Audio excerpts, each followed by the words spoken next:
ये कहानी लेखक की अपनी भावनाओं के द्वारा लिखी गई है। इस कहानी को सुनकर आप अपना मनोरंजन कर सकते हैं। इस कहानी में दर्शाए गए पात्र, उत्पादन और घटनाएं सभी काल्पनिक हैं। कहानी किसी भी व्यक्ति के भावनाओं, प्रथाओं और परंपराओं का अपमान नहीं करती है। ये कहानी पूरी तरह से काल्पनिक है। दोस्तों, सिर्फ आपसे एक ही रिक्वेस्ट है कि आप हमारी वीडियो को लाइक और सब्सक्राइब कर लिया कीजिए, क्योंकि हम इसे बहुत ही मेहनत से बनाते हैं और आप बिना लाइक और सब्सक्राइब किया ही चले जाते हैं। प्लीज प्लीज प्लीज, यह आपका प्यार होगा हमारे लिए। आप हमारे चैनल को लाइक और सब्सक्राइब जरूर कर लिया कीजिए, जिससे हमें लगेगा कि हमारी मेहनत व्यर्थ नहीं जा रही है और आपको हमारी वीडियो पसंद आई। और इसी तरह हम आगे भी अच्छी अच्छी स्टोरी आपके लिए लाते रहेंगे। तो चलिए अब बढ़ते हैं आगे स्टोरी में। 111 ये शादी नहीं हो सकती और मुझे रोमांस करना है मिस्टर हस्बैंड। अनंत को देखकर वैशाली जी को समझ नहीं आ रहा था कि वह क्या करें। वो डरते हुए अपने मन में बोली, हे भगवान, अगर मॉम ने अनंत को देख लिया तो बहुत बड़ा हंगामा खड़ा हो जाएगा। वो कभी भी अनंत को एक्सेप्ट नहीं करेगी, क्योंकि उनके लिए सबसे अच्छी लड़की तो वही है जिसके बाल लंबे होते हैं। ऊपर से अनंत की उम्र भी छोटी है, इसलिए मॉम और भी ज्यादा सवाल खड़ी करेगी और कुंज ये सब बर्दाश्त नहीं कर पाएगा। अब मैं क्या करूं? मुझे कुछ समझ नहीं आ रहा है। वह बार बार अनंत की तरफ देख रही थी। वहीं रुक्मणी जी की नजर जैसे ही वैशाली जी पर पड़ी तो वह गुस्से में बोली, तुम इधर उधर क्या देख रही हो? और सीढ़ियों के पास ऐसा क्या है जो तुम बार बार वहां देख रही हो और मेरे सवाल का जवाब नहीं दे रही हो? मैं भी तो देखूं जरा सीढ़ियों की तरफ। इतना कहते ही जैसे ही वह सीढ़ियों की तरफ देखने वाली थी, वैशाली जी जल्दी से उनके चेहरे को अपनी तरफ करके फीकी मुस्कान के साथ बोली, मॉम, ऐसा कुछ भी नहीं है। मैं कहाँ सीढ़ियों की तरफ देख रही हूँ? मैं तो बस ये सोच रही थी कि कल शादी है, तो कल ही आप होने वाली बहू से मिल लीजिएगा। वह क्या है ना, वह बहुत खूबसूरत है। ऊपर से कुंज उसे लेकर काफी ज्यादा प्रोटेक्टिव और पजेसिव है। वह बिल्कुल भी बर्दाश्त नहीं कर सकता कि कोई उसकी होने वाली दुल्हन को बुलाकर देखे। आप तो जानती हैं ना, वह अपनी चीजों के लिए कितना ज्यादा पजेसिव रहता है, तो अपनी दुल्हन के लिए क्यों नहीं रहेगा? आखिरकार उसने ही तो अपनी दुल्हन को पसंद किया है। यही नहीं, उसने ही कहा था कि उसे कल ही शादी करनी है। यही कारण था कि हमने कोई भी रस्में नहीं की हैं और जल्दी जल्दी में एंगेजमेंट भी हो गई थी। ये सुनकर कि यह सब कुछ कुंज ने किया है, रुक्मणी जी का गुस्सा थोड़ा सा शांत हो गया।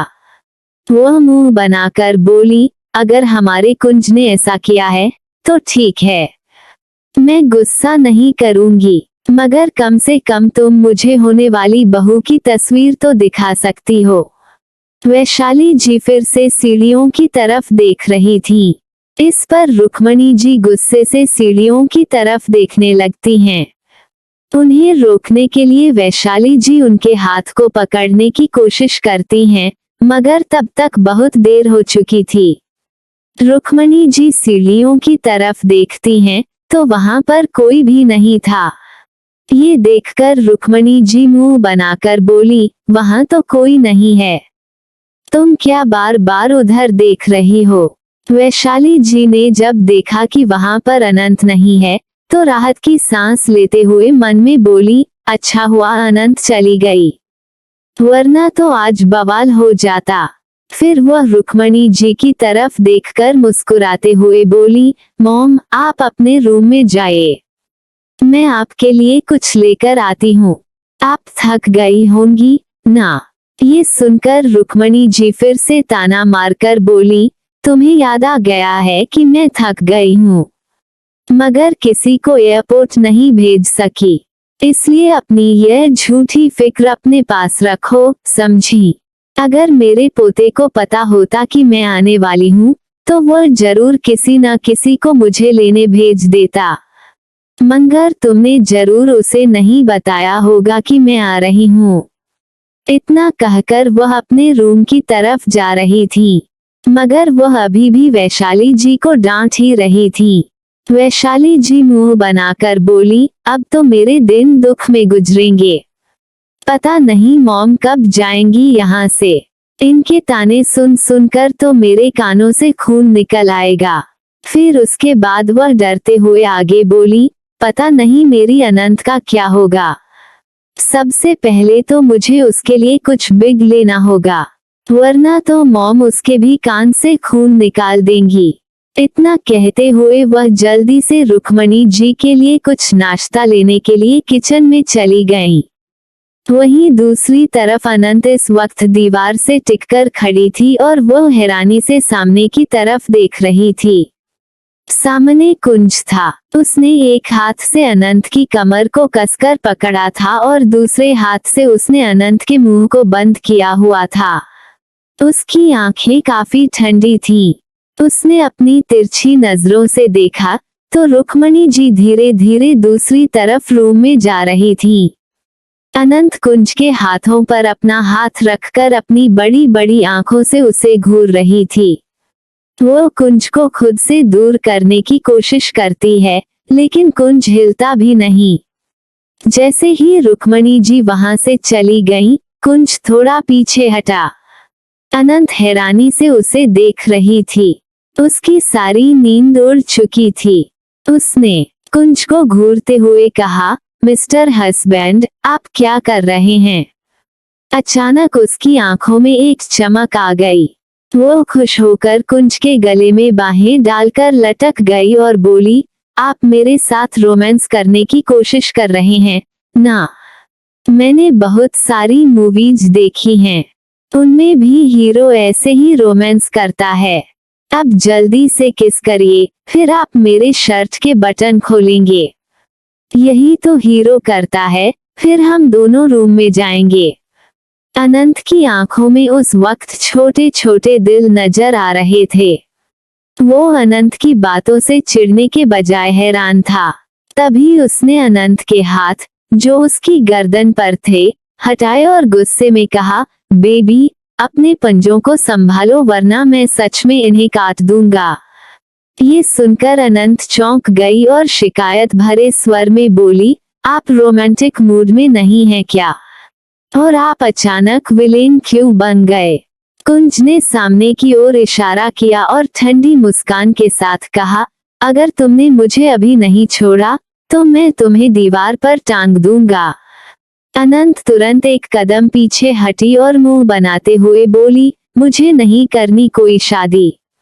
मुझे तो बस रोमांस चाहिए था, लेकिन आप तो कुछ कर ही नहीं रहे। और हाँ, मुझे भूख लगी है। अब मैं किचन में खाना लेने नहीं जाऊंगी, आप ही जाए, क्योंकि आपने मेरा मूड बिगाड़ दिया है। इतना कहकर वह रूम में वापस चली गई। कुंज ने उसे जाते हुए देखा और उसकी आंखों में चिंता झलकने लगी। अगली सुबह कुंज पूरी तरह तैयार था।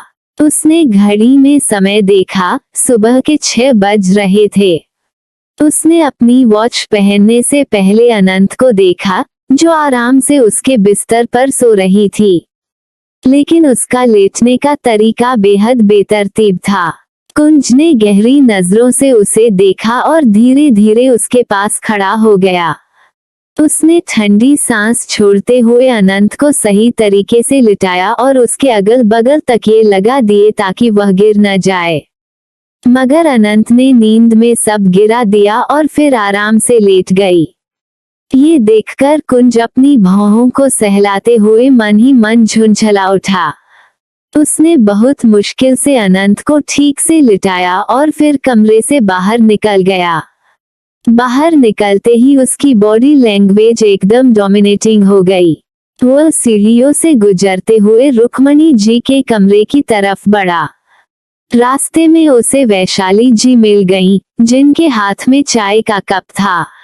वैशाली जी कुंज को देखते ही जल्दी से बोली, कुंज, तुम्हें कुछ करना होगा। मॉम को देखकर नहीं लगता कि वो अनंत को पसंद करेगी। कुंज ने कुछ नहीं कहा, बस नीचे से आ रही शोर की आवाज सुनकर गुस्से में मुट्ठी भींच ली। वैशाली जी हंसकर बोली, मुझे पता है तुम्हें शोर शराबा पसंद नहीं है, मगर शादी तक सब बर्दाश्त करना पड़ेगा। ये कहकर वो वहां से चली गईं। कुंज रुक्मणी जी के कमरे में पहुंचा। रुक्मणी जी उस वक्त माता रानी की किताब पढ़ रही थी। कुंज ने दरवाजा बंद किया तो रुक्मणी जी ने उसकी तरफ देखा और खुश होकर बोली, कुंज जल्दी आओ। कुंज धीरे धीरे उनके सामने खड़ा हुआ। रुक्मणी जी खड़ी होकर उसे गले लगा लेती हैं और खुश होकर कहती हैं, कितना वक्त हो गया तुम्हें देखे हुए, तुम पहले से भी ज्यादा हैंडसम हो गए हो। कुंज ने गंभीर स्वर में कहा, मुझे आपसे कुछ बात करनी है। ये सुनकर रुक्मणी जी मुस्कुराकर बोली, हाँ तुम्हें जो कहना है कहो। कुंज ने बिना किसी भाव के कहा, मैं आपसे अपनी होने वाली बीवी के बारे में बात करना चाहता हूँ। ये सुनते ही रुक्मणी जी का चेहरा गंभीर हो गया। उन्होंने कुंज का हाथ पकड़कर कहा, कुंज क्या हुआ, क्या तुम उसे पसंद नहीं करते, क्या तुम्हारे साथ जबरदस्ती हो रही है। कुंज ने ठंडे स्वर में जवाब दिया, क्या आपको लगता है मेरे साथ कोई जबरदस्ती कर सकता है। मैं बस ये बताना चाहता हूँ कि वह प्रेग्नेंट है। ये सुनकर रुक्मणी जी शौक में 2 कदम पीछे हट गईं। अचानक उनके दिमाग में कुछ आया और वो गुस्से से बोली, अब समझ आया, वो लड़की तुम्हारे साथ जबरदस्ती शादी कर रही है, मैं उसे छोड़ूंगी नहीं। कुंज ने अपनी आंखें छोटी करते हुए उन्हें देखा, मानो उनका गुस्सा सहन कर रहा हो, लेकिन अंदर ही अंदर वो कुछ और सोच रहा था। कंटिन्यू। क्या कुंज रुक्मिणी जी को शादी के लिए मनाएगा? क्या अनंत को वो एक्सेप्ट करेगी या शादी के खिलाफ हो जाएंगी? क्या अनंत रुक्मिणी जी को खुश कर पाएगी? जानने के लिए बने रहे हमारी स्टोरी के साथ। बढ़ने से पहले दोस्तों चैनल को लाइक और सब्सक्राइब करना बिल्कुल ना भूलिएगा। तो चलिए बढ़ाते हैं अपने नेक्स्ट एपिसोड की तरफ। 112 मिस्टर हैंडसम, डोंट वरी, मैं आपकी नानू को पटा लूंगी। कुंज रुक्मिणी जी को देख रहा था और रुक्मिणी जी इस वक्त गुस्से से आग बबूला हो रही थी। रुक्मिणी जी अपने रूम से बाहर की ओर जाते हुए बोली, मैं उस लड़की से बात करूंगी। ऐसे कैसे वह तुम्हारे साथ जबरदस्ती कर सकती है? ऐसी लड़कियों को मैं बहुत अच्छे से जानती हूँ, जो पैसों के लिए कुछ भी कर सकती हैं। पर रूम से निकलने से पहले ही कुंज उनके सामने आकर खड़ा हो गया। उसकी आंखों में कोई भाव नहीं थे, मगर गुस्से से उसकी आंखें लाल हो चुकी थीं। उसे इस हालत में देखकर रुक्मिणी जी एक पल के लिए डर गईं, मगर फिर गुस्से में बोली, तुम मेरे सामने क्यों खड़े हो? हटो, मुझे उस लड़की से मिलना है। कुंज ने उनके हाथ को कसकर पकड़ लिया और इरिटेट होकर बोला, नहीं, आप गलत समझ रही हैं। मैंने सिर्फ इतना कहा है कि वह प्रेग्नेंट है, यह नहीं कहा कि उसने मुझे फंसाया है। वह मैं था जिसने उसे फंसाया है। ये सुनकर रुक्मिणी जी की आंखें हैरानी से बड़ी हो गईं। उन्हें अपने कानों पर विश्वास नहीं हो रहा था। उन्होंने कुंज के हाथ को कसकर पकड़ते हुए पूछा, क्या कहा तुमने? तुमने उसे फंसाया है। कुंज ने बहुत आराम से उनके हाथ को पकड़कर उन्हें सोफे पर बैठा दिया। फिर उनके बगल में बैठते हुए उनके हाथ को थामकर शांत स्वर में बोला, मैं वही बताने की कोशिश कर रहा हूँ, लेकिन आप मेरी बात समझने की कोशिश नहीं कर रही। भले ही वह प्रेग्नेंट है, मगर उसे प्रेग्नेंट करने वाला मैं हूँ। मुझे पहले से ही पता था कि प्रेगनेंसी की खबर सुनकर आपको यही लगेगा कि उसने मुझे फंसाया है, पर असल बात यह है कि मैंने उसे फंसाया है, क्योंकि मुझे डर था कि कोई और उसे अपने प्यार में डाल देगा। रुक्मिणी जी को अभी भी अपने कानों पर विश्वास नहीं हो रहा था। उन्होंने कुंज के चेहरे पर हाथ रखते हुए कहा, कुंज, तुम तो ऐसे नहीं थे। कुंज हल्की मुस्कान के साथ बोला, नानी, ये सब आपने ही तो सिखाया है। याद है, जब मैं छोटा था तब आप मुझसे हमेशा कहा करती थी कि हमें जो चीज पसंद होती है उसे किसी भी हालत में पा लेना चाहिए, प्यार से या जबरदस्ती से। अगर वह इंसान हो तो हमें ऐसा कुछ करना चाहिए जिससे वो खुद हमारे पास आकर हमारी मर्जी से हमारे साथ रहे। बस मैंने वही किया। ये सीख आपने ही दी थी। रुक्मणी जी उसे समझाते हुए बोली। लेकिन कुंज ने उनके हाथ को पकड़ते हुए जवाब दिया, नहीं, अब मुझे कुछ नहीं सुनना। और हाँ, ऐसी और बहुत कई बातें हैं जो मैं आपको बताना चाहता हूँ। इतना कहते ही वह आराम से बैठ गया और बोलने लगा, सबसे पहली बात, मैं उससे कोर्ट मैरिज कर चुका हूँ। रुक्मणी जी को ऐसा लगा जैसे आज उनके ऊपर बम फूट पड़ा हो। वो अपने इस शौक से उबर नहीं पा रही थी। कुंज उनकी हालत देखकर समझ गया, मगर उसने उन्हें कुछ कहने का मौका नहीं दिया और आगे बोला, ये सब मेरे प्लान का हिस्सा था। और हाँ, ये सब मैंने आपसे सीखा है। आखिरकार आपने भी तो नानू से ऐसे ही शादी की थी। मैंने बस आपके प्लान को अंजाम दिया है। सबसे पहले मैंने उसके बाल कटवा दिए। वो अब लड़कों जैसे कपड़े पहनती है क्योंकि मैं ऐसा चाहता था। मैं नहीं चाहता था कि कोई उसे देखकर फिदा हो जाए। सावधानी ही एक समझदार इंसान की निशानी होती है ना? ये सुनते ही रुक्मणी जी के चेहरे पर मुस्कान आ गई। वो घमंड से बोली, बिल्कुल, एक समझदार और चालाक इंसान ही अपने मकसद में कामयाब होता है। कुंज भी मुस्कुराया और बोला, और मैं कामयाब हूँ क्योंकि मेरे पास आप जैसी नानी हैं। लोगों को लगता है कि मेरी होने वाली वाइफ लड़का है, इसलिए कोई भी उसके पीछे नहीं पड़ता। और उसे मुझसे दूर जाने से रोकने के लिए मैंने उसे प्रेग्नेंट किया है। यानी एक तीर से दो निशाने। अब वो मुझे छोड़कर नहीं जाएगी और कोई और लड़का उसके पीछे पड़ेगा भी नहीं। आपको क्या लगता है, मैंने सही किया है ना? रुक्मणी जी बिना किसी भाव के कुंज को देख रही थी।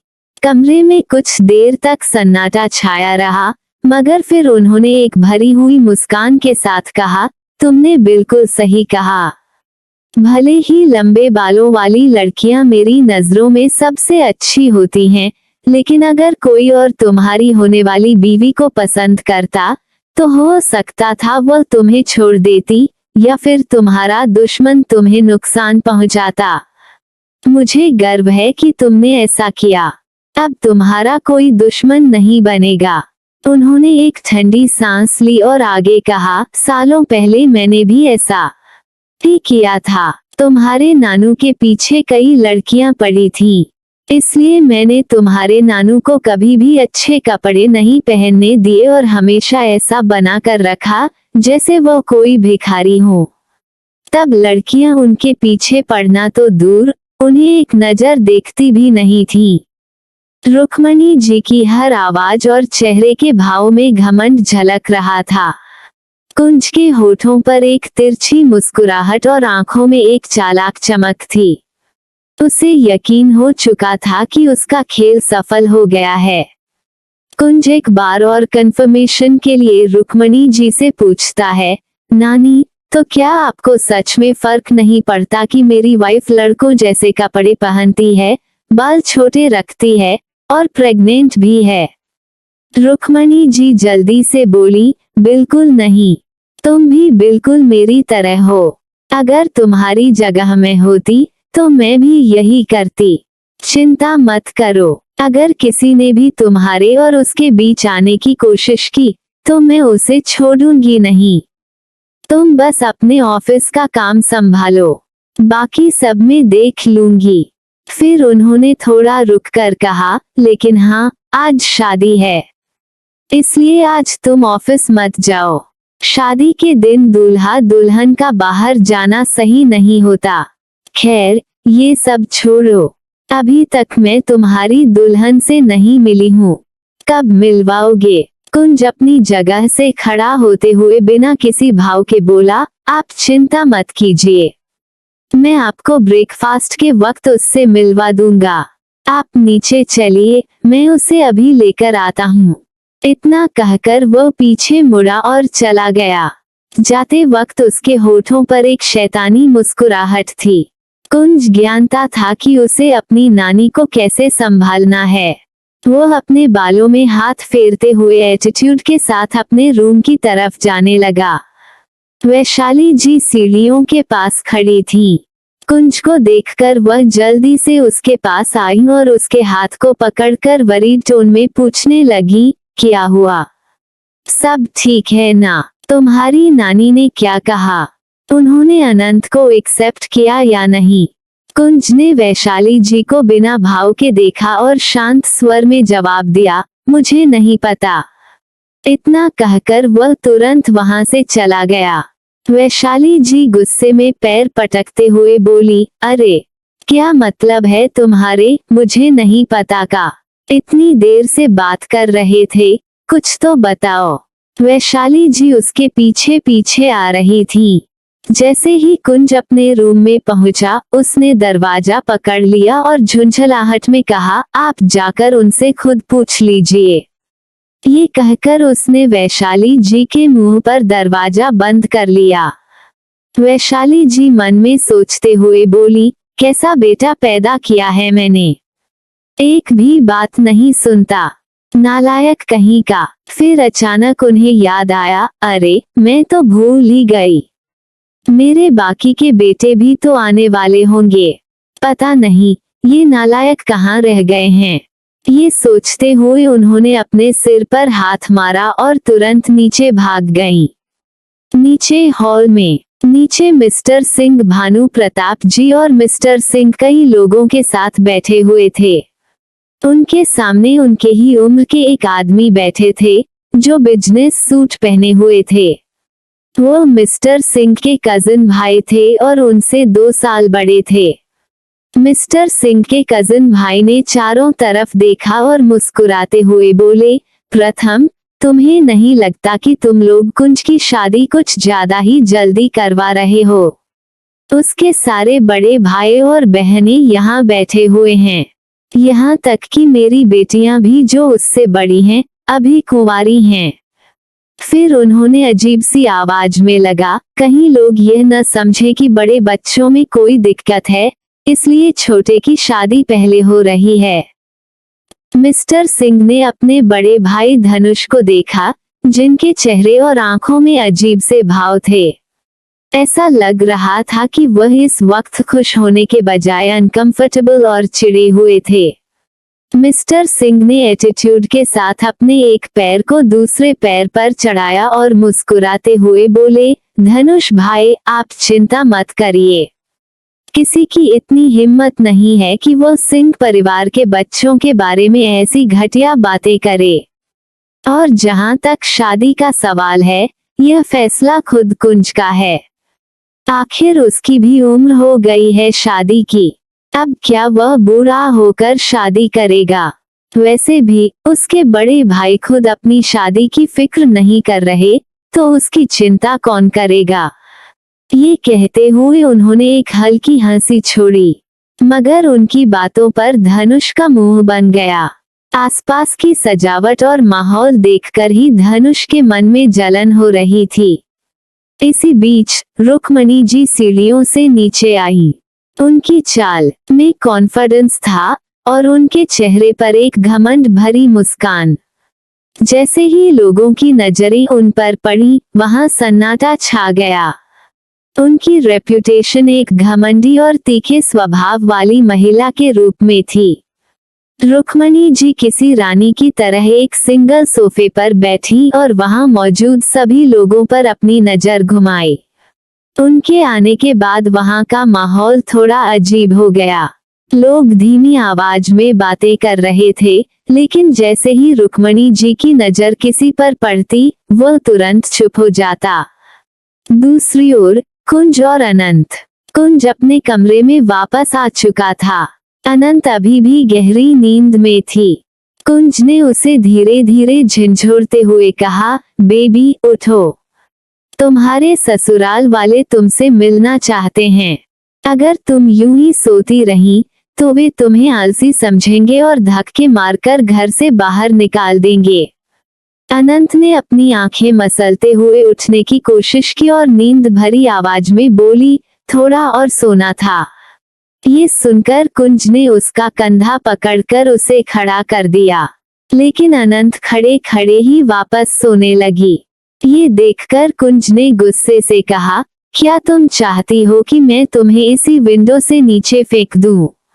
अगर ऐसा चाहती हो तो मुझे बताओ, मैं तुम्हारी ये विश जरूर पूरी कर दूंगा। कुंज की यह बात सुनकर अनंत की नींद पल भर में गायब हो गई। गुस्से में उसने मुंह फुलाते हुए कहा, कौन सा पति अपनी बीवी से ऐसा बोलता है? मैं इसकी शिकायत करूंगी। कुंज ने तिरछी मुस्कान के साथ जवाब दिया, बेबी, क्या तुम्हें पता है, मेरी नानी बहुत स्ट्रिक्ट हैं। उन्हें छोटे बालों वाली और कम उम्र की लड़कियां बिल्कुल पसंद नहीं, और अगर वह शादी से पहले प्रेग्नेंट हो जाएं, तो समझो बात वहीं खत्म। अब तुम खुद सोचो, उन्हें कैसे मनाओगी? ये सुनते ही अनंत के रोंगटे खड़े हो गए, लेकिन फिर उसने घमंड से अपने बालों में हाथ फेरते हुए कहा, ऐसा कोई नहीं है जो अनंत के इस हैंडसम चेहरे को देखकर फिदा न हो जाए। चुटकियों में आपकी नानी को अपना दीवाना बना दूंगी। अगर मैंने उन्हें आपका लव राइवल न बना दिया, तो मेरा नाम भी अनंत नहीं। ... देखिएगा, वो मुझसे इतनी अफेक्टेड हो जाएंगी कि उनके सपनों में भी सिर्फ मैं ही आऊंगी। ये कहते हुए अनंत ने एटीट्यूड के साथ चुटकी बजाई। कुंज ने उसकी इस बात पर भौहें ऊपर उठाई और ऊपर से नीचे तक उसे ध्यान से देखा। अनंत लड़कों के भेष में सच में बहुत हैंडसम लग रही थी, इतनी कि कोई भी लड़की उस पर फिदा हो सकती थी। मगर कुंज ने धीरे से उसके कान में कहा, मगर मेरी नानी अलग हैं। अनंत ने मुंह बनाकर जवाब दिया, देख लीजिएगा, अगर मैंने उन्हें पटा नहीं लिया तो मेरा नाम भी अनंत नहीं। फिर वह पैर पटकते हुए वॉशरूम की ओर बढ़ी, लेकिन थोड़ी देर बाद वापस आई और कुंज के कपड़े उठाकर अपने पहनने के लिए ले गई। ये देखकर कुंज उसे घूरता रह गया। वह दबी आवाज में बड़बड़ाया, ये लड़की। लेकिन उसने अपनी इरिटेशन को जाहिर नहीं किया। कुछ देर बाद अनंत शावर लेकर बाहर आई। उसके गीले बालों से पानी टपक रहा था, मगर उसे इसकी कोई परवाह नहीं थी। उसने नीचे डेनिम जीन्स पहनी थी और ऊपर कुंज की शर्ट, जिसकी स्लीव्स के बटन खुले हुए थे। शर्ट की स्लीव्स उसके हाथों से काफी बड़ी लग रही थी, लेकिन अनंत को इसकी बिल्कुल परवाह नहीं थी। वह बेपरवाही से अपने लॉलीपॉप का रैपर खोलती हुई उसे मुंह में डालकर बालों को सेट करने लगी। कुंज जो अपने फोन में व्यस्त था, तभी अनंत की इस हालत पर उसकी नजर पड़ी। उसने देखा कि अनंत के बालों से पानी टपक रहा है। उसकी भौहें आपस में जुड़ गईं। कुंज ने उसे घूरते हुए कहा, तुम्हें अपना ध्यान रखना बिल्कुल नहीं आता। बाल सुखाने का भी सलीका नहीं है, ऐसे में तुम बीमार पड़ जाओगी। अनंत ने उसकी बात पर ध्यान दिए बिना उसे फ्लाइंग किस दिया और मुस्कुराते हुए बोली, तो शादी क्यों कर रही हूँ? ताकि आप मेरा ध्यान रखें। अगर मैं बीमार पड़ी तो सारी जिम्मेदारी आपकी। उसने ऐसा कहते हुए एक शरारती अंदाज में मुंह बनाया और फिर से अपने बाल सेट करने में लग गई। कुंज ने अनंत के इस बेपरवाह रवैये पर गहरी सांस ली। वह अपनी जगह से खड़ा हुआ, एक टॉवल उठाई और अनंत के पास आकर उसे जबरदस्ती बेड पर बैठाया। फिर उसके गीले बालों को टॉवल से सुखाने लगा।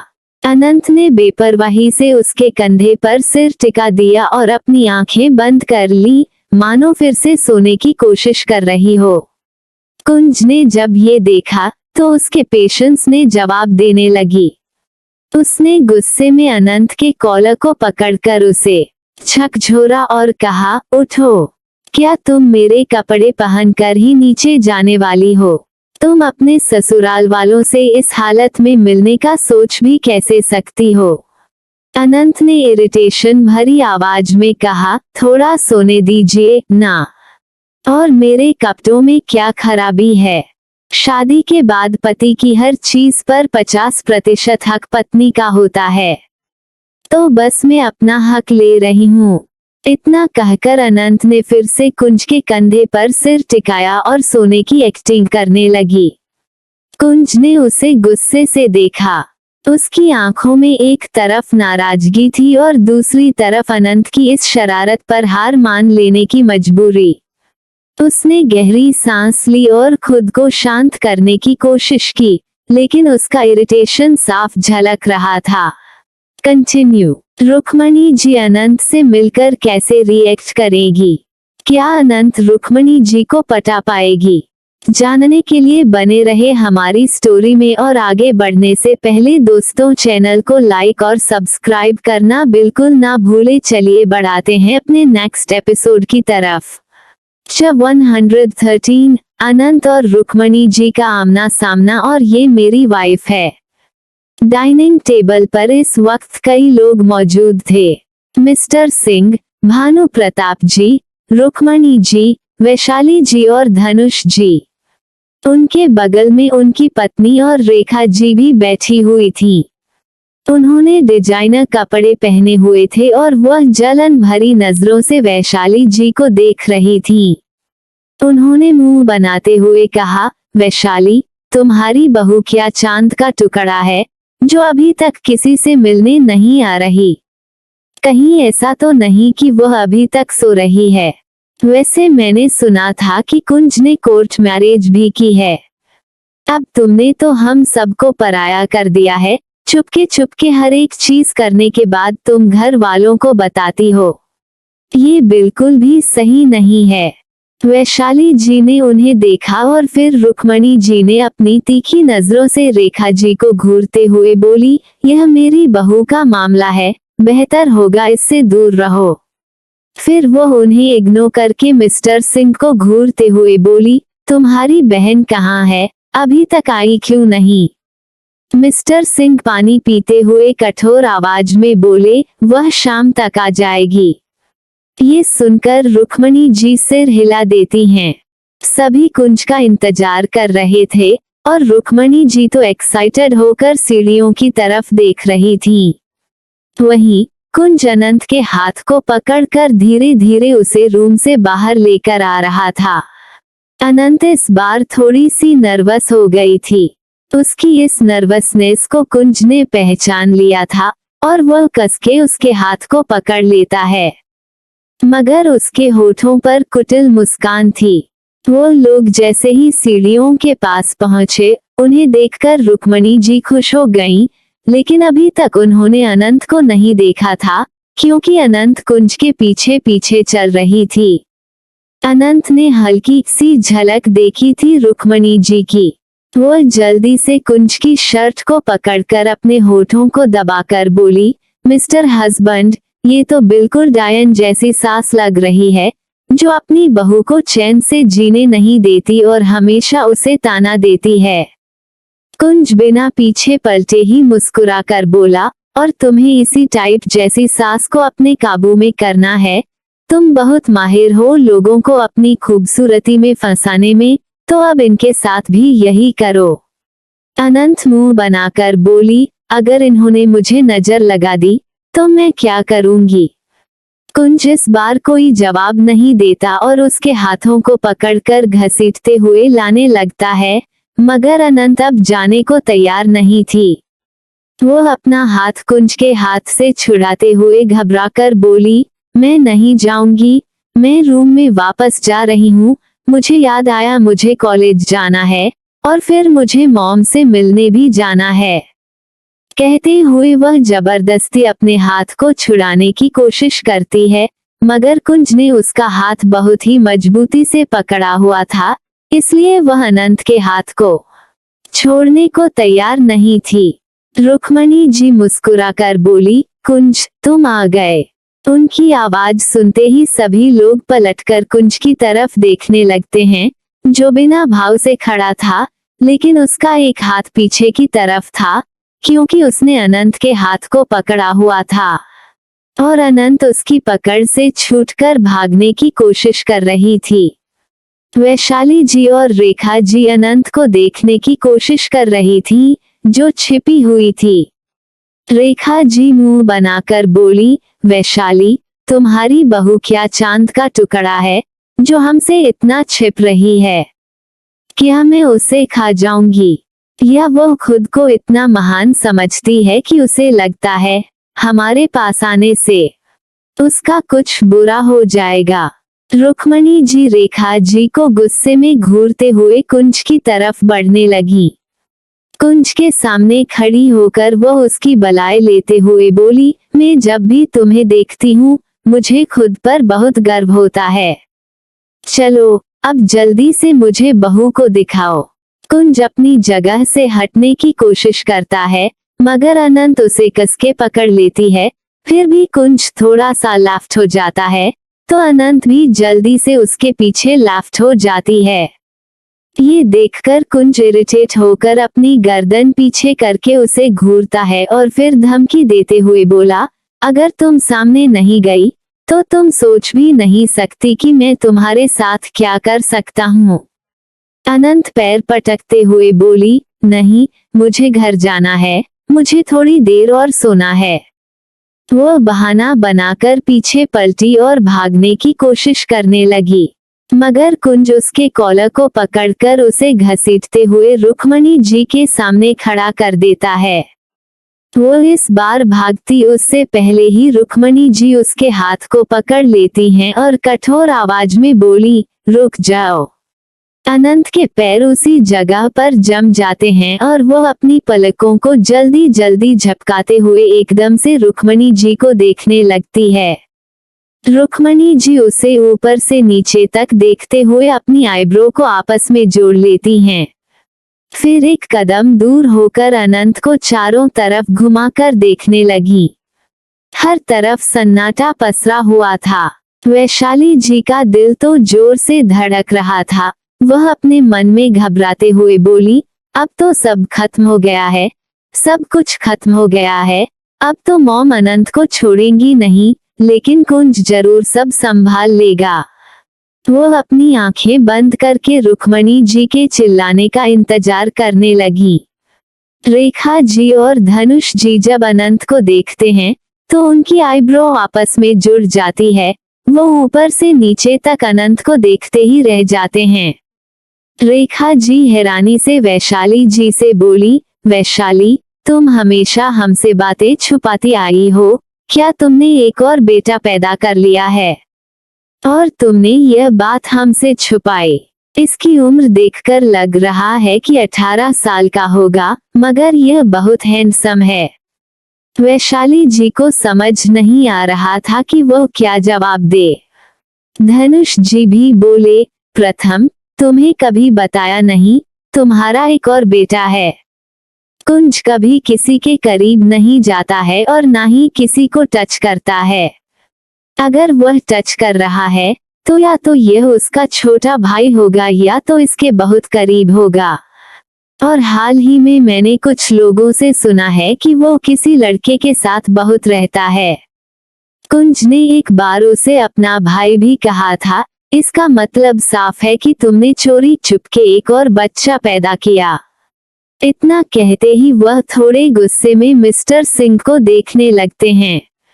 मिस्टर सिंह उनकी बात को इग्नोर करते हुए चुपचाप अपना ब्रेकफास्ट कर रहे थे, जैसे उन्हें किसी चीज से कोई लेना देना ही ना हो। भानु प्रताप जी भी आराम से तमाशा देख रहे थे। उन्होंने धनुष जी को घूरते हुए कहा, अपनी जुबान को लगाम दो। अगर कोई चीज ठीक से पता ना हो तो उसके बारे में बोलना नहीं चाहिए।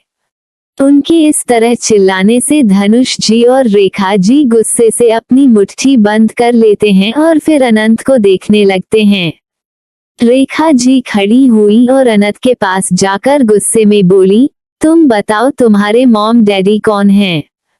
क्या तुम वैशाली और भाई साहब के बेटे हो? तुम्हारा नाम क्या है? अनंत अपनी पलकों को झपकाते हुए कभी रुक्मणी जी को देखती है और कभी रेखा जी को। फिर मुंह बनाकर बोली, ये तो मुझे मिस्टर हस्बैंड की बहन बनाने पर तुले हुए हैं।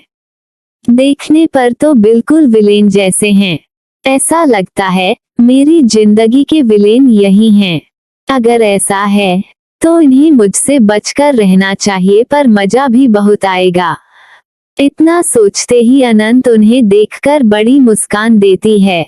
फिर अपने बालों में बहुत ही स्टाइल से हाथ फेरते हुए फ्लटी आवाज में बोली, तो इस खूबसूरत लेडी को मेरा नाम जानना है। वैसे आप मिस्टर कुंज की क्या लगती हैं? अपने लिए खूबसूरत शब्द सुनकर रेखा जी हल्का सा शर्मा जाती हैं। उन्होंने इस बार अपनी आवाज बहुत ही सॉफ्ट करके कहा, मैं कुंज की बड़ी आंटी हूँ। अनंत ये सुनकर शॉक होने का नाटक करती है। फिर रेखा जी के कंधे पर हाथ रखते हुए दांत दिखाकर बोली, आपको देखकर लगता नहीं है कि आप उनकी बड़ी आंटी हैं। सच कहूँ तो अगर आपने अभी मुझे ना बताया होता तो मुझे ऐसा लगता कि आप मिस्टर कुंज की बड़ी बहन हैं। आप बहुत ही ज्यादा खूबसूरत हैं और आपने जो ईयरिंग पहनी है वह तो आप पर और भी ज्यादा खूबसूरत लग रही है। अपनी इतनी तारीफ सुनकर रेखा जी और शर्मा जाती हैं।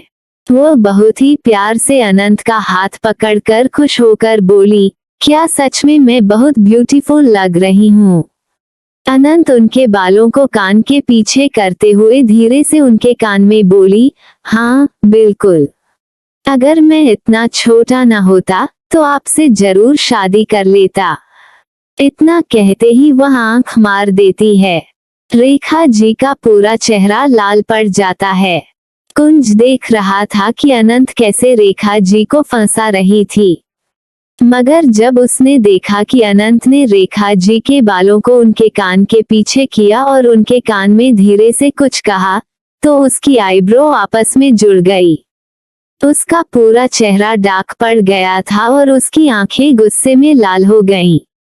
वो अपने हाथ को बढ़ाकर अनंत के कॉलर को पकड़ता है और उसे अपनी तरफ खींचकर दांत पीसते हुए उसके कान में बोला, लिटिल अनंत, अपने पंजे को संभाल लो।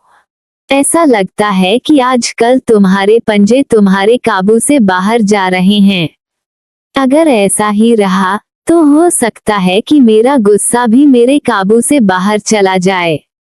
ये सुनते ही अनंत मुस्कुराते हुए बोली, मैं तो बस बड़ी आंटी की तारीफ कर रही थी। क्या आपको नहीं लगता कि वो इतनी खूबसूरत हैं?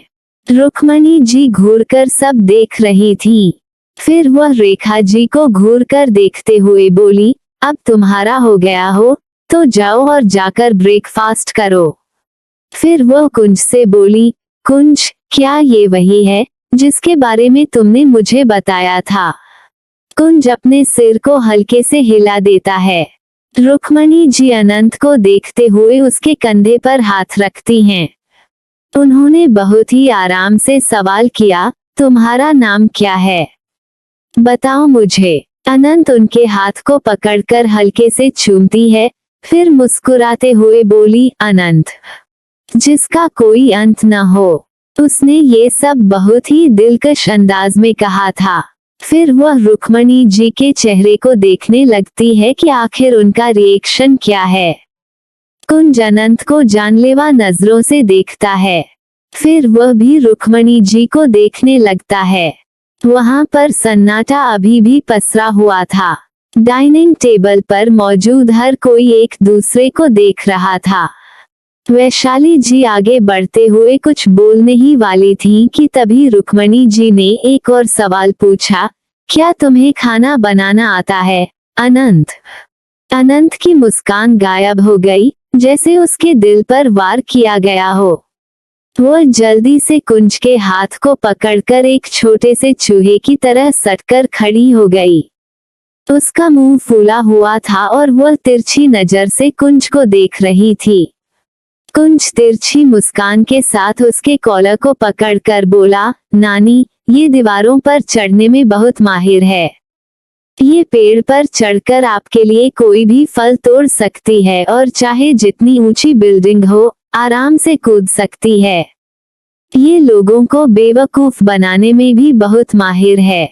ये कब किसी को चूना लगाकर भाग जाए पता भी नहीं चलेगा। इसके अंदर और भी बहुत सारे टैलेंट हैं जिन्हें मैं गिन भी नहीं सकता।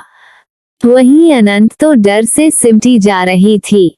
वो अपने मन में गुस्से से सोच रही थी, यह मेरी तारीफ है या बेइज्जती। अगर इन्होंने मेरी पढ़ाई की बात कर ली तो मेरा क्या होगा। मेरा रिजल्ट अच्छा है मगर मेरा पास्ट अच्छा नहीं था। वो कुंज के हाथ को पकड़कर दबा रही थी मगर कुंज उस पर बिल्कुल भी ध्यान नहीं देता और मुस्कुराते हुए बोला, नानी आप इससे जो चाहे करवा सकती हैं, बस आप लोगों को यह नहीं बता सकती चलना कि यह लड़की है। यह आपके कहने पर कुछ भी कर सकती है ना लिटिल अनंत। अनंत कुछ भी नहीं बोल रही थी क्योंकि उसे डर था कि बात कहीं उसकी पढ़ाई तक न पहुंच जाए। रुक्मणी जी सेटिस्फाई होकर अपना सिर हिलाती हैं, फिर मुस्कुरा कर बोली, ठीक है, लेकिन क्या होगा अगर मेरा कुंज भूख से घर से बाहर चला गया। अनंत जल्दी से बोली, तो मैं टिफिन पैक करवा कर लेकर जा सकती हूँ। वो लोग जो बातें कर रहे थे वह आपस में ही चल रही थी, किसी और को सुनाई नहीं दे रही थी। रुक्मणी जी खुश हो गईं।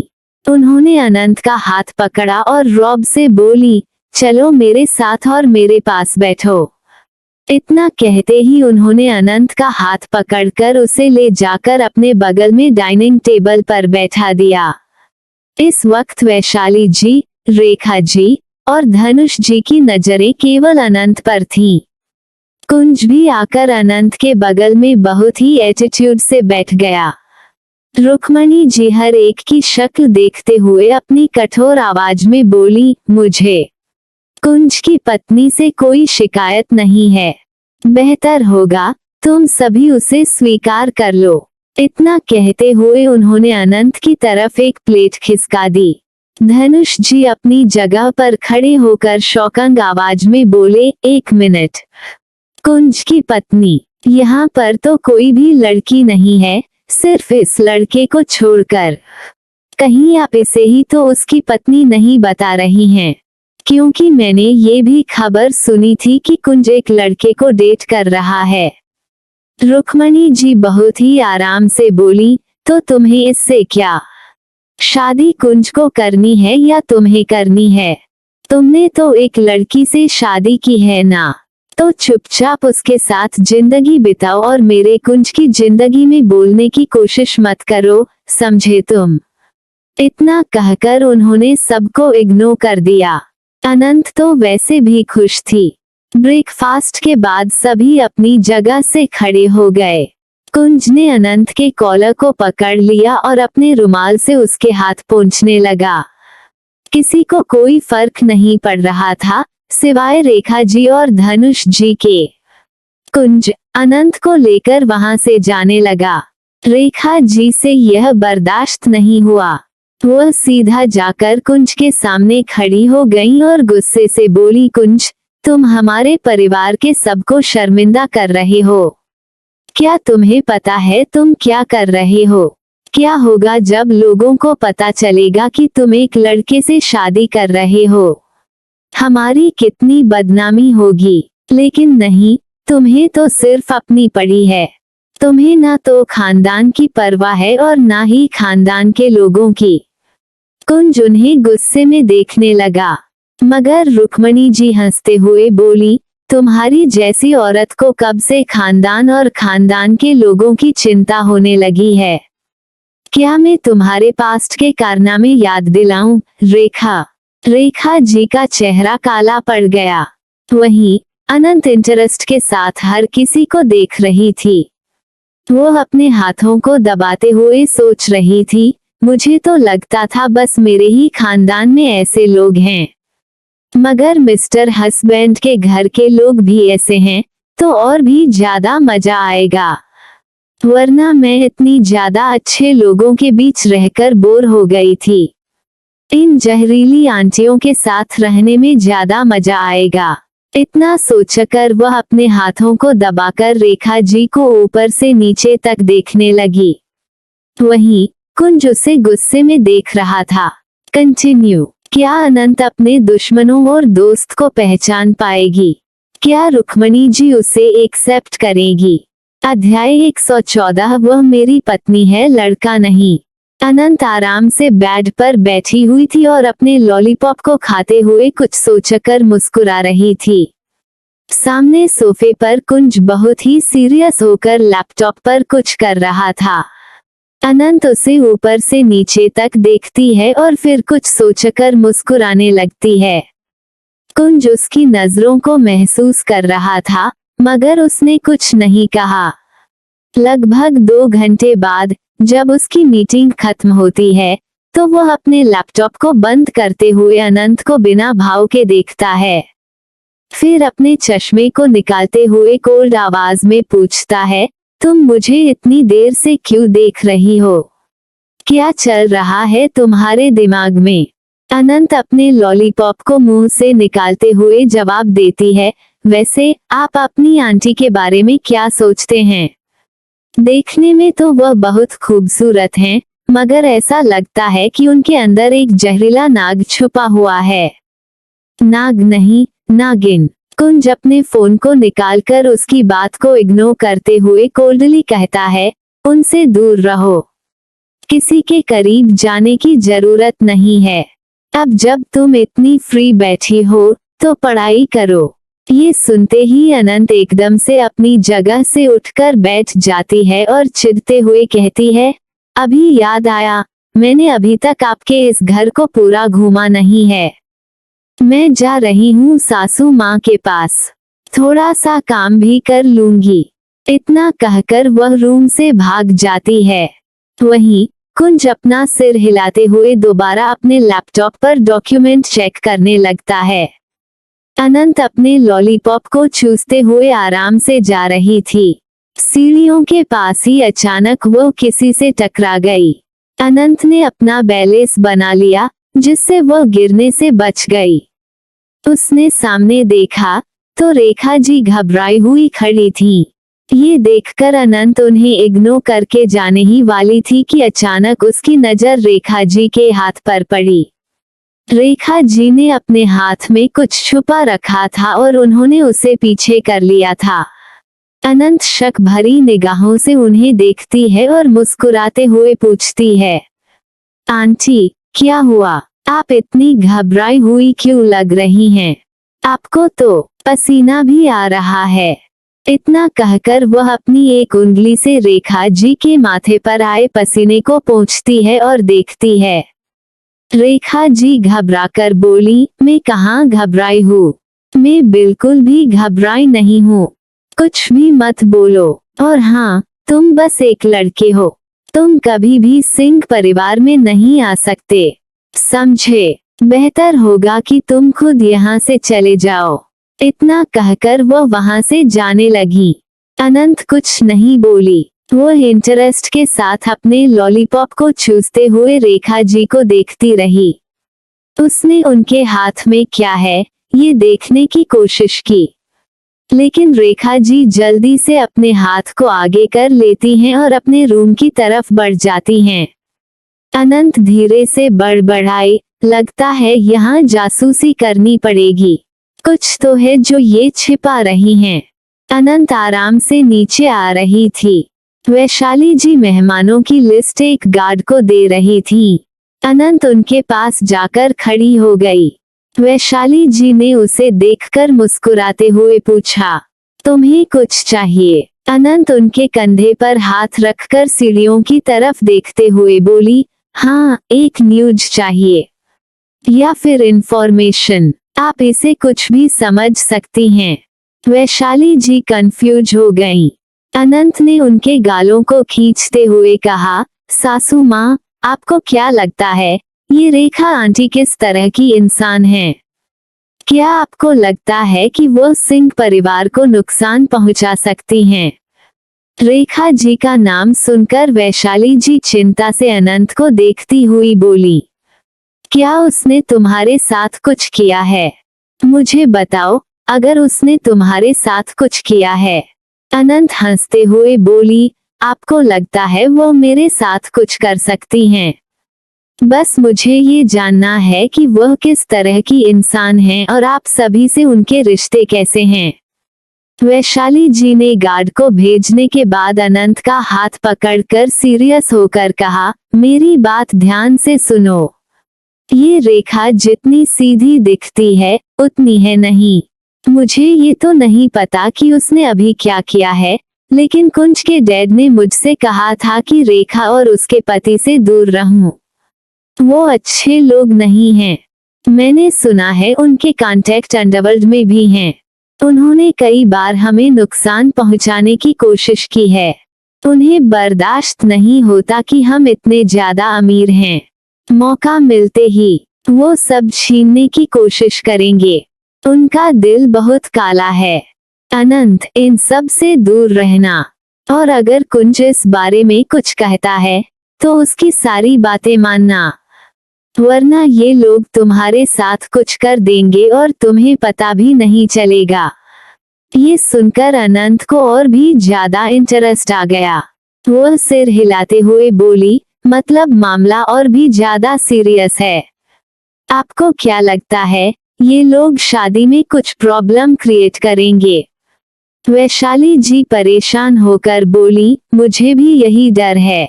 मेरा दिल अभी भी डर के मारे धड़क रहा है। मैं बस कुंज के दादाजी और कुंज के डैडी से बात करके इस मामले को सुलझाना चाहती हूँ, ताकि वो शादी में कुछ भी न कर पाएं। अनंत ने उन्हें रिलैक्स करते हुए कहा, रिलैक्स सासू माँ, वो लोग मेरे साथ कुछ भी नहीं कर सकते। आप मुझे जितनी सीधी समझती हैं, मैं उतनी हूँ नहीं। वैशाली जी प्यार से बोली, हाँ मुझे पता है, लेकिन क्या होगा अगर इन लोगों ने तुम्हारी मॉम को परेशान करने की कोशिश की? इतना कहते ही वह भानु प्रताप जी के रूम की तरफ चली गईं। अनंत उनकी पीठ को देखते हुए खुद से बड़बड़ाए, अंडरवर्ल्ड से रिलेटेड है। इतना कहते ही उसने अपना फोन निकाला और किसी को कॉल किया। कॉल कनेक्ट होते ही उसने अपने लॉलीपॉप को चूसते हुए कहा, एलेक्स, अंडरवर्ल्ड में हमारे जितने भी कनेक्शन हैं, उनसे पता करो कि सिंह परिवार के किस मेंबर का उनसे क्या लेना देना है, खासकर रेखा और धनुष के बारे में। जैसे ही पता चले मुझे जल्दी से इन्फॉर्म करना। कॉल कट करते ही अनंत अपनी लॉलीपॉप को चूसते हुए आराम से बाहर जा रही थी। अचानक वह फिर से किसी से टकरा गई। इस बार वह इरिटेट होकर बोली, आज कौन सा दिन है कि मैं सबसे लड़ रही हूँ? इतना कहकर उसने अपने माथे को सहलाया और सामने देखा। उसकी आंखें छोटी हो गईं क्योंकि सामने एक हट्टा कट्टा आदमी खड़ा था, जिसकी उम्र लगभग 30 साल थी। अनंत उसे देखते ही रह गई, मगर फिर जल्दी से होश में आते हुए खुद से बोली, अरे नहीं नहीं, अगर मिस्टर हस्बैंड ने देख लिया तो खैर नहीं। इतना कहकर उसने आसपास देखा, मगर कोई नहीं था। फिर मुस्कुराते हुए उसने अपने मन में कहा, अगर वो आसपास नहीं है तो ऐसी खूबसूरती को देखने का मजा तो मैं ले ही सकती हूँ। इनकी आंखें कितनी खूबसूरत हैं। ये तो बिल्कुल मिस्टर कुंज जैसा ही लग रहा है। अगर यह पहले मिले होते तो मैं इन्हें जरूर डेट करती। इतना सोचते ही वह अपनी चमकती आंखों से उसे ऊपर से नीचे तक देखने लगी। वह आदमी अपनी ठंडी निगाहों से अनंत को देख रहा था और फिर उसे इग्नोर करके जाने लगा। मगर अनंत जल्दी से उसके सामने आकर फ्लटिंग आवाज में बोली, मिस्टर हैंडसम, वैसे आपका नाम क्या है? काफी वक्त हो गया है, आप जैसे हैंडसम लड़के को देखा नहीं। इस शहर में ज्यादा हैंडसम लड़के हैं भी नहीं। उसकी आंखों में शरारत नजर आ रही थी। सामने खड़ा आदमी उसे घूर रहा था। उसकी आंखों में धीरे धीरे गुस्सा नजर आने लगा। ये देखकर अनंत को और भी ज्यादा मजा आ रहा था। वह मुस्कुराकर बोली, क्या हुआ? मेरे हैंडसम चेहरे को देखकर आप फिदा तो नहीं हो गए? ऐसा होना चाहिए। आखिरकार मैं इस पूरी दुनिया में बहुत हैंडसम हूँ। लड़कियां तो छोड़िए, लड़के भी मेरे पीछे पागल हैं। वैसे आप चाहे तो हम दोस्ती कर सकते हैं, क्योंकि हम दोनों ही हैंडसम हैं। पर आप मुझसे ज्यादा हैंडसम नहीं हैं। इतना कहते हुए वह आंख मार देती है। सामने खड़ा आदमी गुस्से में अनंत को घूरते हुए उसके कॉलर को पकड़ लेता है और गुस्से से दांत पीसते एक एक शब्द पर जोर देते हुए बोला, छोटे बच्चे, ऐसा लगता है तुम्हारा मानसिक संतुलन गिरा हुआ है। आज तक किसी की हिम्मत नहीं हुई कि वो मुझसे ऐसे बात कर सके।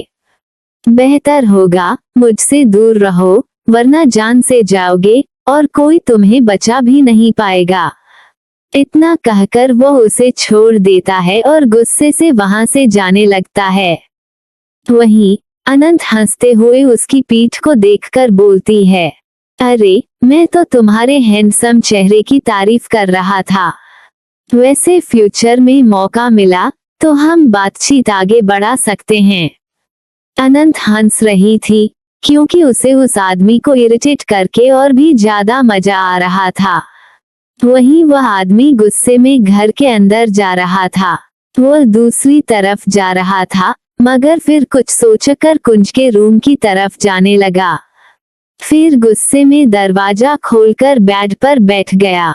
कुंज, जो सोफे पर बैठा हुआ था और लैपटॉप में कुछ काम कर रहा था, सामने मौजूद इंसान को इतने गुस्से में देखकर लैपटॉप बंद कर देता है। फिर वह सीरियस होकर बोला, भाई क्या हुआ? कौन है जिसने आपको इतना गुस्सा दिला दिया? कुंज हल्के से मुस्कुराते हुए अपने बड़े भाई को देखने लगा। कुंज का बड़ा भाई गुस्से से कुंज को देखते हुए दांत पीसकर बोला, जहां तक मुझे पता है तुम्हारी शादी में सारे रिश्तेदार हैं, मगर नीचे मौजूद लड़के को मैंने कभी नहीं देखा। वो हमारा कोई रिश्तेदार नहीं है। बहुत ही बदतमीज लड़का है। उसने मुझसे फ्लर्ट करने की कोशिश की और बातचीत बढ़ाने की बात कर रहा था।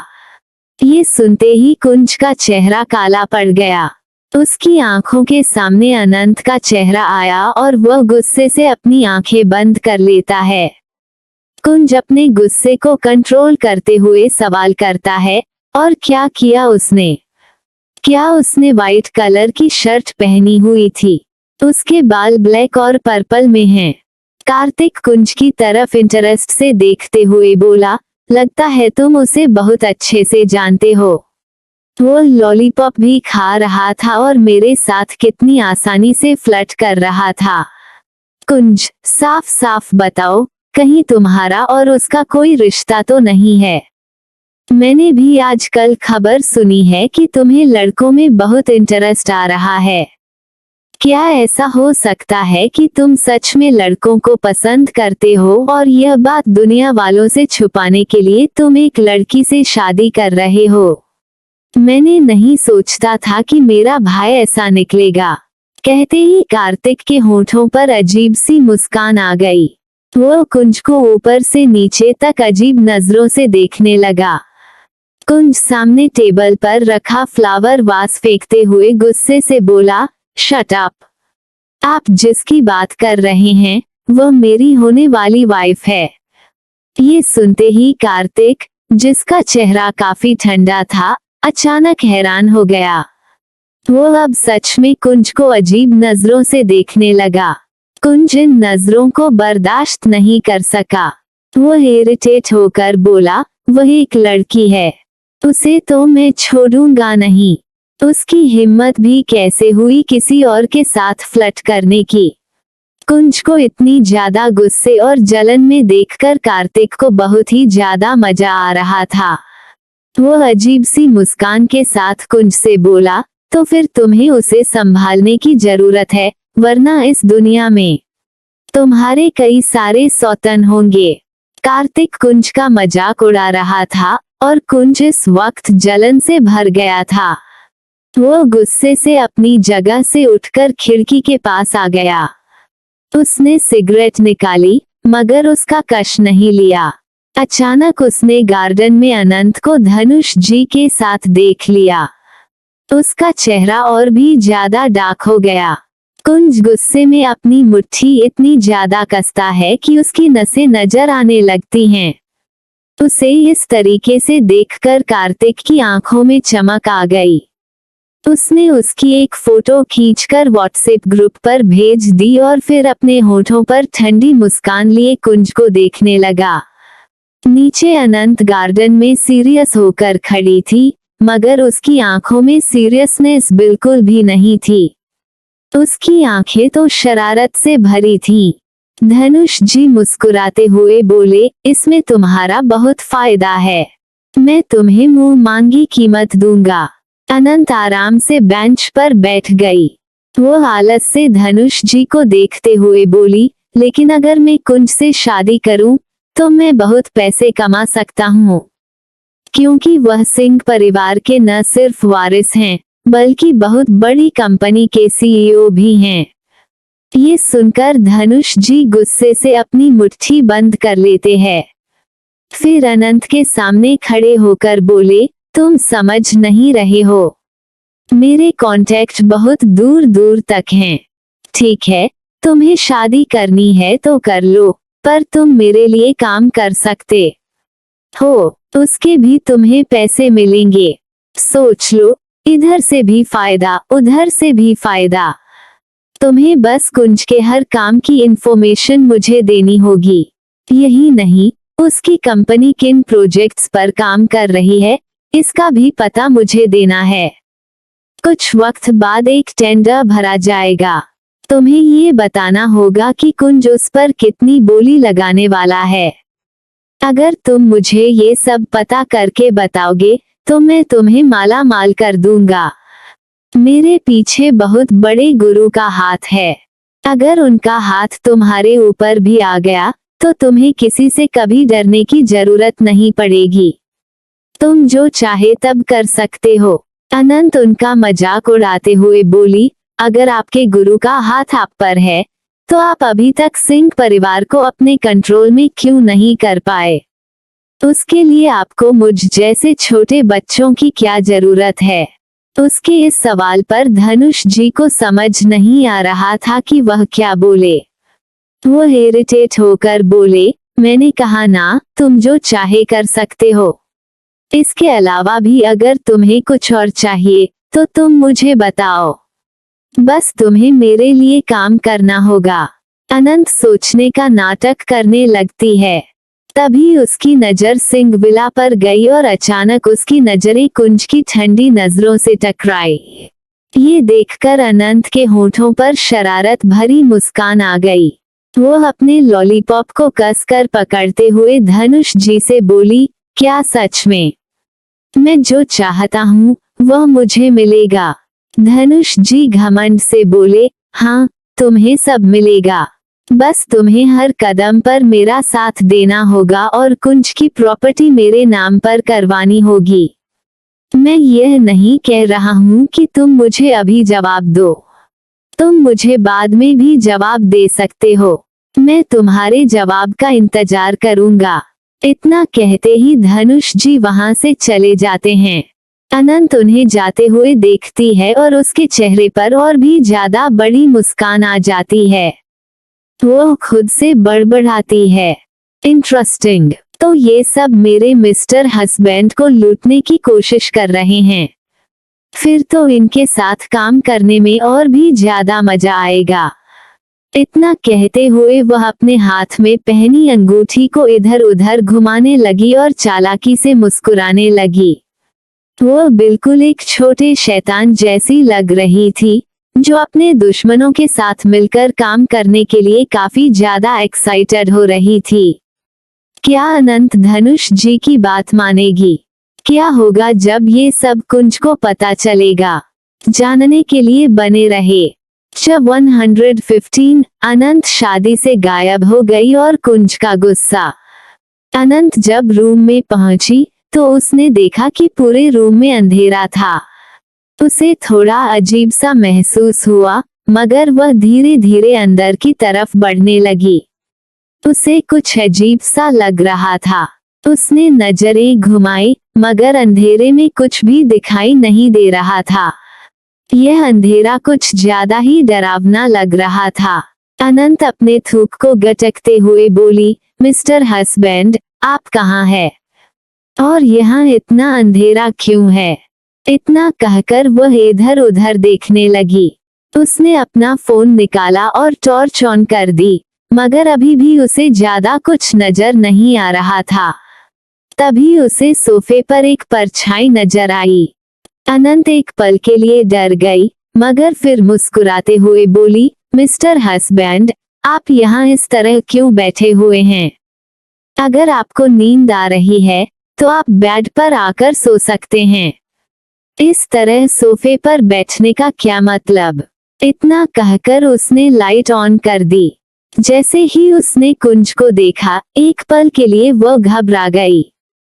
कुंज की आंखें गुस्से में लाल हो रही थी और वह लगातार सिगरेट पी रहा था। अनंत ने जब फर्श पर इतने सारे सिगरेट देखे तो उसके होश उड़ गए। वो जल्दी से कुंज के पास जाकर नाराजगी से बोली, आप ये क्या कर रहे हैं? इतना ज्यादा कौन सिगरेट पीता है? क्या आप हमारी शादी के दिन ही खुद को बीमार कर लेना चाहते हैं? ऐसा तो नहीं कि आज शादी हो और कल खबर आए कि सिगरेट के कारण आपके फेफड़े पहले ही खराब हो चुके हैं। इतना कहते ही वह मुंह बनाकर कुंज को देखने लगी, मगर कुंज गुस्से से उसके हाथ को अपने ऊपर से हटा देता है। वो उस पर बिल्कुल ध्यान नहीं देता। अनंत को ये थोड़ा अजीब लगा। वो जल्दी से कुंज की गोद में बैठकर उसके गालों को पकड़कर पूछती है, क्या हुआ है? आप मुझसे नाराज हैं? पर मैंने क्या किया? क्या मैं इतनी देर से रूम में आई इसलिए? कुंज गुस्से में उसे देखता है और फिर उसके गालों को दबाते हुए दांत पीसकर बोला, क्या सच में तुम्हारे अंदर इतनी हिम्मत है कि तुम मुझसे सवाल पूछ सको? तुम्हारी हिम्मत भी कैसे हुई किसी और के साथ फ्लर्ट करने की? ये सुनकर अनंत चौंक जाती है। वो अपने दिमाग पर जोर डालती है और उसे याद आता है कि अभी अभी उसने एक हैंडसम लड़के के साथ बातचीत की थी। ये याद आते ही वह अपनी पलकों को झपकाते हुए बोली, मिस्टर हस्बैंड, मेरे मासूम से चेहरे को देखकर आपको लगता है कि मैं किसी के साथ फ्लर्ट कर सकती हूँ? मैंने किसी के साथ फ्लर्ट नहीं किया। वह तो एक आदमी था जो मेरे साथ फ्लर्ट कर रहा था। आखिर में इतनी ज्यादा हैंडसम जो हूँ, लेकिन वह बिल्कुल भी हैंडसम नहीं था। आपसे तो 1% भी हैंडसम नहीं था, तो मैं उसे देखकर क्यों ध्यान दूंगी? वही था जो मेरे साथ फ्लर्ट करने की कोशिश कर रहा था। जैसे ही उसने इतना कहा, वॉशरूम का दरवाजा खुला और एक ठंडी, भारी आवाज उसके कानों में पड़ी, रियली? मैंने तुम्हारे साथ फ्लर्ट किया है? यह आवाज सुनते ही अनंत अपनी जगह पर जम गई। वो तिरछी नजरों से वॉशरूम की तरफ देखती है तो वहां कार्तिक खड़ा था। कार्तिक को देखते ही अनंत के रोंगटे खड़े हो गए। वो अपने माथे को सहलाते हुए साफ झूठ बोलती है, मिस्टर हस्बैंड, यही वो है जिसने मेरे साथ फ्लर्ट किया था। मैं विक्टिम हूँ। कार्तिक टेबल पर रखा अपना फोन उठाता है और इंटरेस्ट के साथ अनंत और कुंज को देखने लगता है। कुंज दांत पीसते हुए बोला, भाई, अब आप यहाँ से जा सकते हैं। आपका यहाँ कोई काम नहीं है। जो होगा मैं खुद देख लूंगा। कार्तिक तिरछी मुस्कुराहट के साथ वहां से चला गया। अनंत अब घबराई हुई थी। कुंज उसके गालों को दबाते हुए बोला, तो तुम बाहर यह सब कर रही हो? मेरे नाक के नीचे मेरे भाई के साथ ही फ्लर्ट कर रही हो? कुंज की बात सुनकर अनंत फिर से मासूम सा चेहरा बनाकर बोली, अरे देखिए तो मेरी मासूमियत को। आपके बड़े भाई आपसे जलते हैं, इसलिए वह आपको मेरे खिलाफ भड़का रहे हैं। मिस्टर हस्बैंड, इस दुनिया में कोई किसी का नहीं होता है। जरूर मैं उन्हें पसंद आ गई होंगी, इसीलिए वह आपको भड़का रहे हैं। कुंज को बहुत गुस्सा आ रहा था। वो अनंत के हाथ को पकड़कर उसमें हथकड़ी लगा देता है और उसे बेड से बांधते हुए बोला, अब तुम पूरे दिन यहीं रहोगी। तुम्हें जो भी खाना होगा सर्वेंट तुम्हें दे देंगे, मगर तुम्हें रूम से तब तक बाहर कदम नहीं रखना जब तक शादी का वक्त नहीं हो जाता। इतना कहकर वह अनंत को घूरते हुए अपने कुछ डॉक्यूमेंट्स उठाता है और बाहर चला जाता है। अनंत उदास सा चेहरा बनाकर बोली, इतनी बड़ी सजा, पर मैं यहाँ बंद नहीं रहूंगी, मैं भाग जाऊंगी। इतना कहते ही वह फिर से खुश हो गई।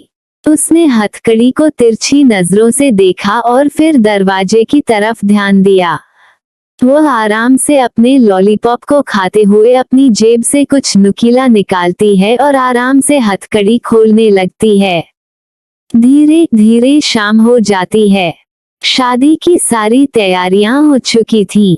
कुछ खास मेहमान आना शुरू हो चुके थे। तभी सिंह विला के सामने 4 से 5 गाड़ियां आकर रुकी। बीच वाली गाड़ी से एक लड़की बहुत ही स्टाइल से बाहर निकली। उसने शॉर्ट ड्रेस पहनी हुई थी और हाथ में हैंडबैग था। उसने भर भर के मेकअप लगाया हुआ था, मगर उसके चेहरे पर घमंड साफ नजर आ रहा था। वो अपने बालों में हाथ फेरते हुए मुस्कुराई। सिंह विला को देखते ही उसकी आंखों में एक अलग चमक आ गई।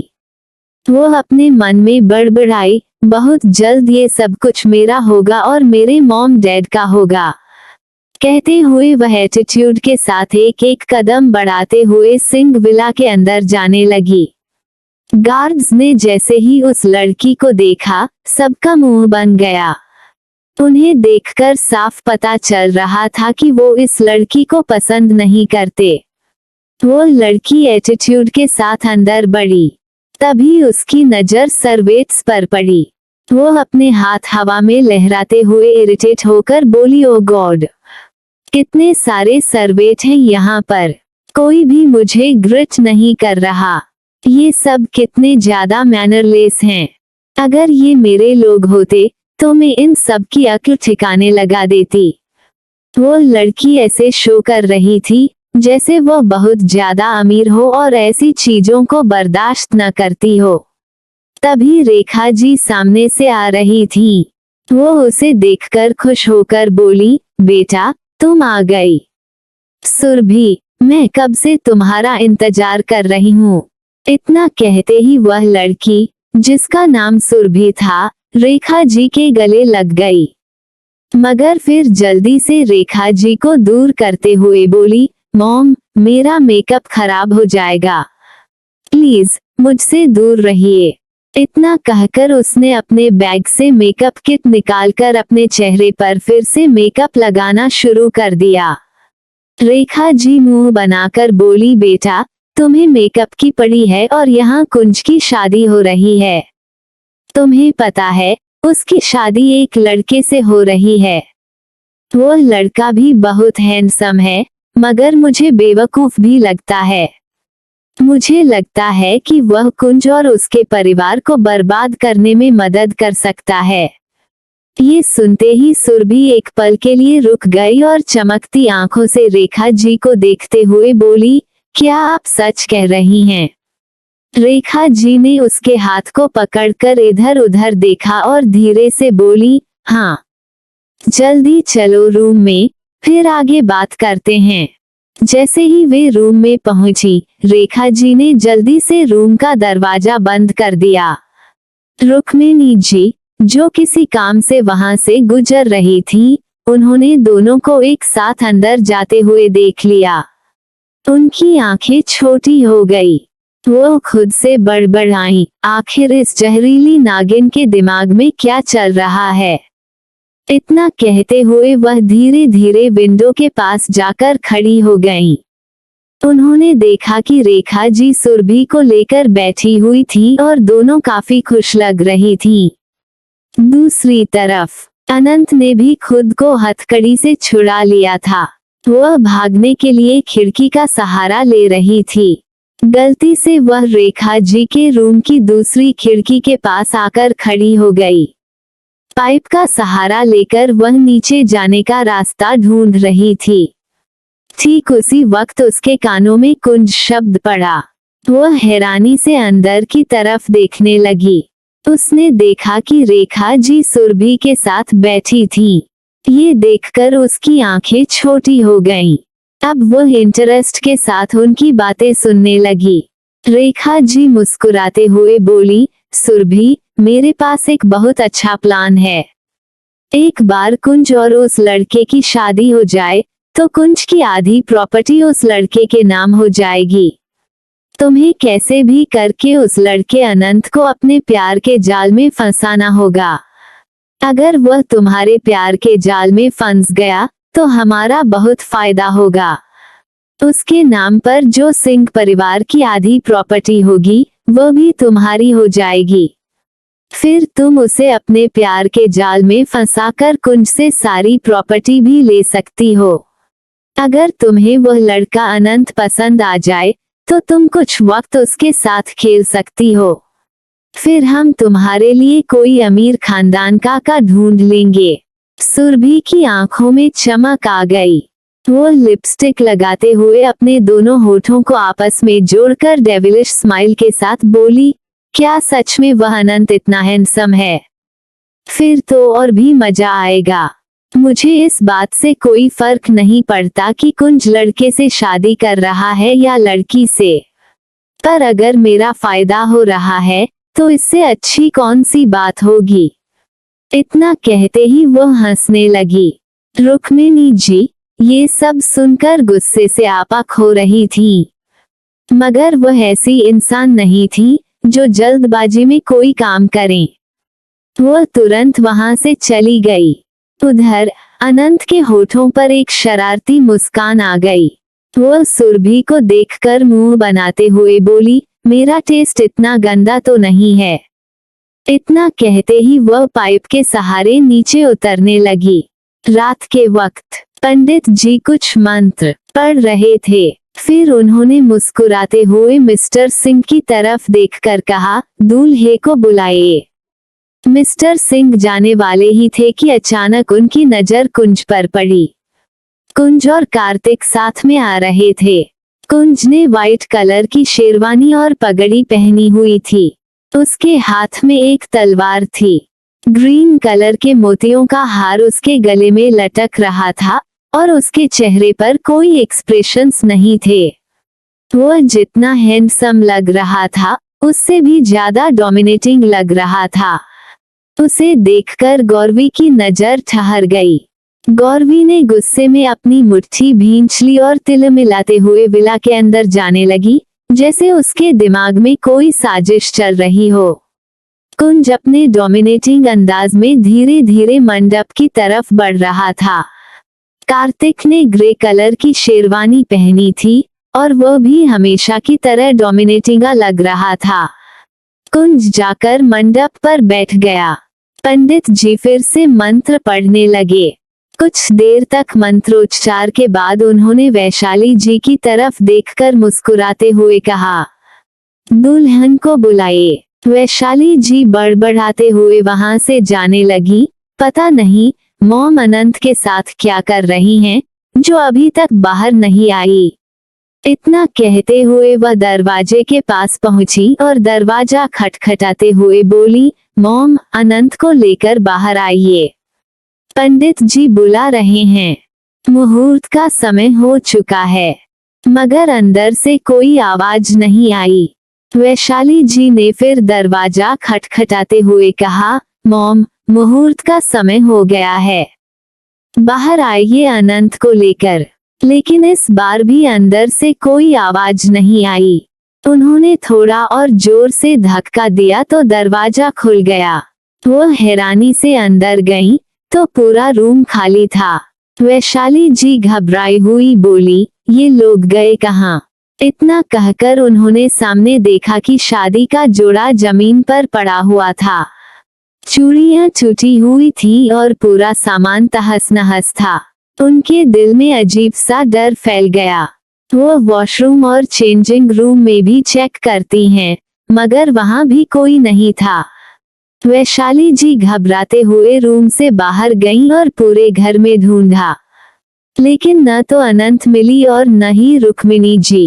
वो परेशान होकर गार्डन में पहुंची और भागते हुए मिस्टर सिंह से बोली, अंदर तो कोई भी नहीं है। मैंने हर जगह ढूंढा, लेकिन न तो मॉम मिल रही हैं और न ही अनंत। ये सुनकर मिस्टर सिंह हैरान हो गए। गौरवी ने भी उनकी बात सुन ली। वैशाली जी परेशान होकर बोली, नहीं, मैंने अच्छे से चेक किया है। पंडित जी ने फिर कहा, वधू को लेकर आइए। वैशाली जी, मिस्टर सिंह और गौरवी एक दूसरे को देखने लगे। कुंज और कार्तिक को भी कुछ गड़बड़ लग रही थी। दोनों ने एक दूसरे को देखा।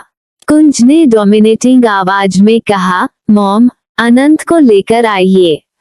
वैशाली जी घबराते हुए उसे देखने लगी। इस बार कुंज गुस्से से बोला, मॉम। तभी मिस्टर सिंह बिना इमोशन के बोले, कुंज, अनंत और तुम्हारी नानी कहीं नहीं मिल रही हैं। ये सुनते ही कुंज गुस्से से अपनी जगह से खड़ा हो गया। बाकी सारे मेहमान एक दूसरे से कानाफूसी करने लगे। रेखा जी, धनुष जी और सुरभि भी हैरानी से एक दूसरे की शक्ल देखने लगे। कुंज गुस्से में अपनी जगह पर खड़ा होकर अपनी पगड़ी उतारते हुए बोला, आप ये क्या कह रही हैं?